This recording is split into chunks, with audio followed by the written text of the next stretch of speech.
Hi friends, எல்லாருக்கும் நமஸ்காரம். இன்றைக்கி நல்ல சூப்பர் டேஸ்டான கேரளா ஸ்பெஷல் அவியலின் ரெசிபி தான் உங்களுக்காக நான் ஷேர் பண்ண போகிறேன். அவியலின் இவ்வளோ டேஸ்ட்டு எதனாலேன்னு தெரியுமா? இதில் சேர்த்திருக்கிற ஒரு சில இன்க்ரீடியன்ஸு தான் இந்த அவியலுக்கு இவ்வளோ டேஸ்ட்டு கொடுக்கறது. வாங்க எப்படி செய்யலாம் என்று நமக்கு பார்க்கலாம். இவ்வளோ காய்கள் நான் எடுத்து வச்சுருக்கிறேன். எனக்கு இவ்வளோ காய்கள் தான் கிடைச்சது. ஆனால் இன்னும் சில காய்கள் இதில் சேர்க்கலாம். நிறைய காய்கள் சேர்த்து தயார் பண்ணுனா ஒன்றாயதுனால இது ரொம்ப ஹெல்த்தியானது தான். இதிலேக்க வெள்ளரிக்காய், கத்திரிக்காய், காரமணி பயிறு இந்த மாதிரி நிறைய காய்கள் சேர்க்கலாம். ஆனால் நான் இவ்வளோ காய்கள் தான் எடுத்திருக்கு. ஒரு பெரிய பூசணிக்காய் எனக்கு கிடச்சிது. ஆனால் இவ்வளோ தேவையில்லை, கொஞ்சமாக போதும்.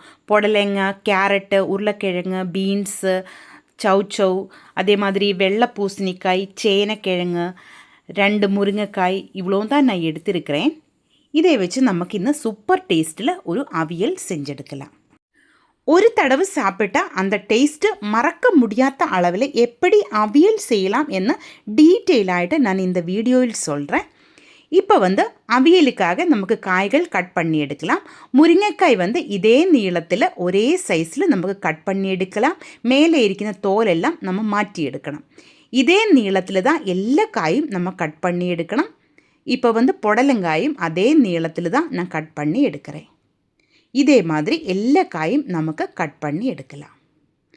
பாருங்கள், இப்போ எல்லா காயும் நான் கட் பண்ணி எடுத்திருக்கு. சேனை மட்டும் நான் இன்னொரு பாத்திரத்திலேக்கு இதே மாதிரி கட் பண்ணியதுக்கப்புறமா கொஞ்சம் தண்ணி ஊற்றி வச்சுருக்கு. பாருங்கள், இதே மாதிரி தான் நம்ம அவியலுக்காக கட் பண்ணி எடுக்கணும். இனி ஒரு கடாய் அடுப்பில் வச்சு சூடு பண்ணியிருக்கு. அதிலேக்கு 1 டேபிள் ஸ்பூன் தேங்காய் எண்ணெய் தான் நான் ஊற்றி இருக்கு. அதிலேக்கு நம்ம கட் பண்ணி வச்சுருந்த காய்கள் ஒன்றொன்னாய் போடலாம். புடலங்காய், அதே மாதிரி வெள்ளை பூசணிக்காய், கேரட்டு, உருளைக்கிழங்கு, பீன்ஸு, அப்படி எல்லா காய்களும் நமக்கு போடலாம். ஆனால் முருங்கைக்காயும் பூசணிக்காயும் சேனக்கிழங்கும் நான் இதிலேக்கு போடுறதில்ல. இப்போ போடுறதில்ல, கொஞ்சம் நேரம் கழிச்சுட்டு தான் நான் அப்புறமா தான் போடுறேன். இது போட்டு நல்லா வணக்கி எடுக்கலாம். கொஞ்சம் நேரம் நமக்கு ஹை ஃப்ளேமில் வச்சு நல்லா வணக்கி எடுக்கலாம். இது சௌச்சௌ தான். நம்ம பூசணிக்காய் ஃபஸ்ட்டு போடக்கூடாது. அது சீக்கிரம் வெந்து வருന്ന ஒன்று தான். அதனால் அது குழஞ்சு போயிடும். அதனால் கடைசியில் தான் நம்ம பூசணிக்காய் சேர்க்கும். இப்போ கொஞ்சம் கருவேப்பிலை சேர்த்தி இருக்குது. கருவேப்பிலையும் சேர்த்து இதே மாதிரி நல்லா வணக்கி எடுத்துக்கோங்க. இந்த மாதிரி வணக்கி எடுத்துட்டு செய்கிற அவியலுக்கு நல்ல டேஸ்ட்டாக இருக்கும். தேவையான உப்பு நமக்கு சேர்க்கலாம். உப்பு சேர்த்தி வணக்கும்போது நம்ம காய்களில் எல்லாம் உப்பு நல்லா பிடிக்கும். இப்போ ஒரு பச்சை மிளகாய் 4ஆய் கட் பண்ணி தான் நான் போட்டிருக்கு. காரம் உங்களுக்கு கரெக்டாக ஆகிற மாதிரி நீங்கள் சேர்த்திக்கோங்க. 1/2 டீஸ்பூன் மஞ்சள் தூளும் 3/4 டீஸ்பூன் வரமிளகாத்தூளும் சேர்த்திருக்கு. வரமிளகாத்தூள் அதிகமாக போடக்கூடாது. நம்ம அவியலிൻ്റെ கலர் சேஞ்ச் ஆகி போயிடும். அதனால் கொஞ்சமாக போட்டால் போதும்.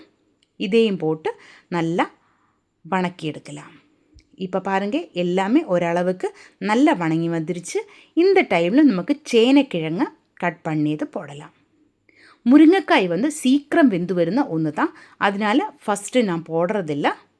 முருங்கைக்காயும் கூட நம்ம பூசணிக்காயும் கடைசியில் தான் நான் சேர்க்க போகிறேன். இது கொஞ்ச நேரம் நமக்கு மூடி வச்சு வேக வைக்கலாம். அதுக்கு முன்னாடி 2 டேபிள் ஸ்பூன் தண்ணி இதிலேக்கு ஊற்றலாம். இவ்வளோ போதும், அதிகமாக தண்ணி ஊற்றக்கூடாது. இப்படி மூடி வச்சதுக்கப்புறமா இடையில இதே மாதிரி கலர் விட்டுக்கோங்க. பின்னாடி நமக்கு முருங்கைக்காய் சேர்க்கலாம். இந்த டைமில் மாங்காய் இருந்தால் நீங்கள் ஒரு மாங்காயோட பாதி இதிலேக்கு சேர்க்கலாம். புளிக்காகத்தான் நம்ம மாங்காய் சேர்க்கிறத. நான் மாங்காய் சேர்க்கறதில்ல. அதுக்கு பதிலாக தயிர் தான் சேர்க்க போகிறேன். இனி இதிலேக்கு தேவையான தேங்காய் கூட்டுக்காக ஒரு மிக்சியோட ஜார்லேக்கு 8 சின்ன வெங்காயம், 2 பச்சை மிளகாய், 1 டீஸ்பூன் சீரகம், கொஞ்சம் கறிவேப்பிலை இவ்வளோ போட்டு மிக்சியோட ஜாரில் ஒன்று க்ரஷ் பண்ணி எடுக்க போகிறேன்.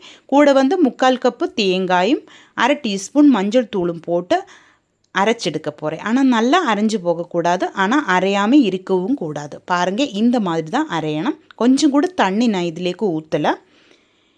இனி நம்ம காய்கள் பார்க்கலாம், வெந்திருக்குதா இல்லையா என்று நமக்கு செக் பண்ணி பார்க்கலாம். இப்போ வந்து எல்லா காயும் வெந்துருச்சு. இதுக்கு மேலே நம்ம பூசணிக்காய் சேர்க்கலாம். ஒரு 3 நிமிஷத்துக்குள்ளே பூசணிக்காய் வெந்து வரும். அதுக்கப்புறமா நம்ம மூடி திறந்து அரைச்சி வச்சுருந்த தேங்காய் கூட்டு இதில் நடுவிலேக்கு சேர்த்து மூடி வச்சு ஒரு 2 நிமிஷம் வேக வச்சு எடுக்கலாம். கொஞ்சமாக தண்ணி கூட நான் சேர்த்தியிருக்கு. அதுக்கப்புறமா மூடி திறந்து இதே மாதிரி கலர் விட்டுக்கோங்க. கூட வந்து 2 டேபிள் ஸ்பூன் தயிர் சேர்க்கலாம். மாங்காய் சேர்த்திருந்தால் நீங்கள் தயிர் சேர்க்கக்கூடாது.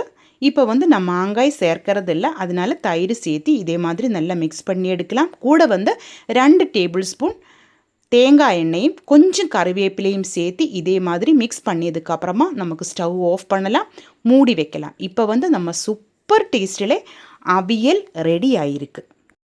ஃப்ரெண்ட்ஸ், கண்டிப்பாக நீங்கள் ட்ரை பண்ணி பாருங்கள். இந்த வீடியோ உங்களுக்கு பிடிச்சிருந்தா சேனல் சப்ஸ்கிரைப் பண்ணுங்கள், லைக் பண்ணுங்கள். கேரளா ரெசிபீஸ் பிடிக்கிற உங்கள் ஃப்ரெண்ட்ஸுக்கெல்லாம் நீங்கள் ஷேர் பண்ணி கொடுங்க. ஹைப் பண்ணி என்னை கொஞ்சம் சப்போர்ட் பண்ணி கொடுங்க. உங்களுடைய ஃபீட்பேக்கு கமெண்ட்டில் எழுதி போடுங்க. தேங்க்யூ.